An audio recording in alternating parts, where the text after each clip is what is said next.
BTR सरकारा ब्रैथि गोथार दमासि फोरबो खुंफुंदों।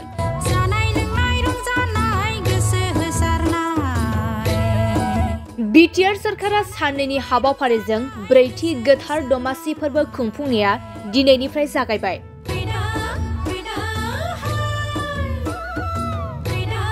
चिरां जिल्लानि भुमेश्वर इकोटुरिज्म पिकनिक स्पट खाख्रागाव राभापारायाव जानुवारि दाननि 19 आरो 20 खालार खालि साननैनि मेहेरगोनां हाबाफारिजों बिटिआर सरकारा ब्रैथि दमासि फोरबो खुंफुंनाया दिनैनिफ्राय जागायबाय। नंगौ, थांनाय 3 बोसोरनिफ्रायनो बे गोथार दमासि फोरबोखौ बिटिआर सरकारा खुंबोगासिनो दं आरो देग्लाय बोसोरावबो ब्रैथि खेबनि थाखाय गोथार दमासि फोरबोखौ गाजा गोमजायै खुंफुंदों बिटिआर सरकारा।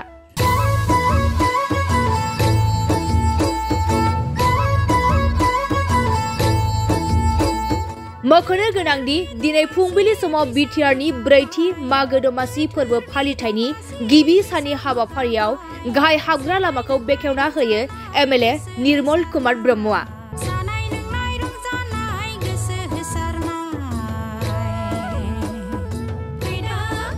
बेजों लोगोसे दिनैनि ब्रैथि मागो दमासि फोरबो फालिथायनि हाबाफारियाव गोबां हारिमु मोसानाय आरो बायदि बायदि जानाय लोंनाय दिन्थिफुंनाय हाबाफारिबो लानाय जायो।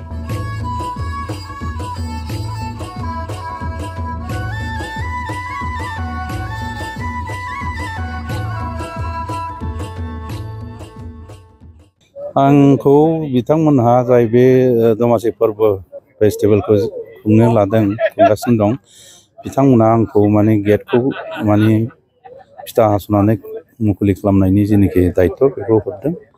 दा दसे दान्दिसे आवगायाव नोंथांमोनहा नुबाय बे गेटखौ आं मुखुलि खालामनानै होबाय आरो बे मुखुलि खालामनाय लोगो लोगो जों बेयावबो माने बे फैलाव फोथाराव जों सफैबाय आरो सफैनानै ओरैबायदि गोजोननाय मोन्दों। आं आवगायावबो उन्दै समावबो फैयोमोन बे जायगायाव, होमबा एसे माने बेवहाय हाग्रा बंग्रा दंमोन, किन्तु दा भुमेश्वर इकोटुरिज्म खालामनाय लोगो लोगो दा साबसिननिफ्राय हामसिन जाबाय आरो माखासे खालामबावनांगौ दङ। बेफोरो जुदि इमप्रुभमेन्ट खालामबावोबा साबसिननिफ्राय हामसिन जागोन होननानै साननानै जों लानो हायो। आरो इतिमध्ये बे इर'सन प्रटेक्शननि सेंसन जानायखौ आं नुबाय। बियो टाइम आरो माबा सफैयोबा बे प्रटेक्शननि खामानिया जासिगोन। बेखौ गोदोनि जिखुनु खेथ्रआवनो गोदोनि सिस्टेमफ्रा एसे उगुल थुगुल जायोमोन। दा खिन्थु फैयै फैयै दा जिहेथु माने डेभेलपनिफ्राय डेभेलप जाबोगासिनो दङ, साबसिननिफ्राय हामसिन जागासिनो दङ, डिसिप्लिन मेनारावनो माने सोलिगासिनो दं। बे दिनैजों खनब्रै जाबाय, नङा होमबा? बे खनब्रैयावबो थांनाय खनथामावबो जेबो गाज्रि जाथाय जायाखै। मोजाङैनो डिसिप्लिन मेनारजोंनो थांबाय थादों आरो आसा खालामो दिनैबो डिसिप्लिन भाबैनो बे मेलाया जानानै थांगोन। जेसेबां दिन पारमिसन मोन्दों बे पारमिसन मोननाय दिनफ्रा मोजाङै मोजां बारलांगोन होननानै आसा खालामो। बे दमासि फोरबोखौ खायसे जायगाफ्राव खुंलिया, दा खुंनायनि गोनांथिया मा? दमासिया खिन्थु परम्परा भाबै गोदो गोदायनिफ्रायनो खुंबोदों, खिन्थु आं नुवाखै अबे जायगायाव खुङाखै। खिन्थु जोंनि बे चिरां डिस्ट्रिक्टआवथ' फ्राय जायगायावनो खुंगासिनो दङ।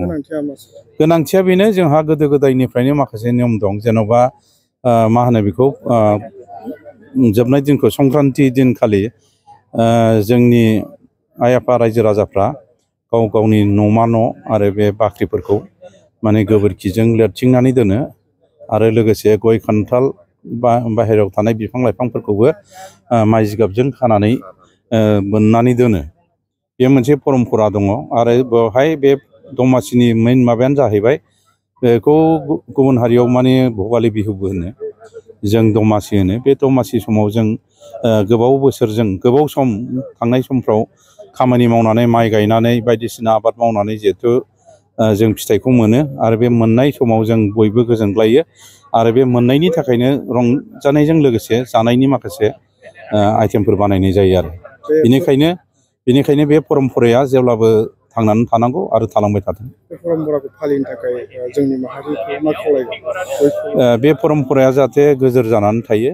गोदो जेरैबायदि गोदोनिफ्राय दा जेरै साबना हामना जाबोबाय आरो बे साबना हामनाया साबसिननिफ्राय हामसिन जालांबाय थाथों आरो बे फोरबोआ गोजोर जानानै थाथों बेखौनो आं रायजो राजाफोरखौ बयबो फालिनो थाखाय आं खावलायहरो।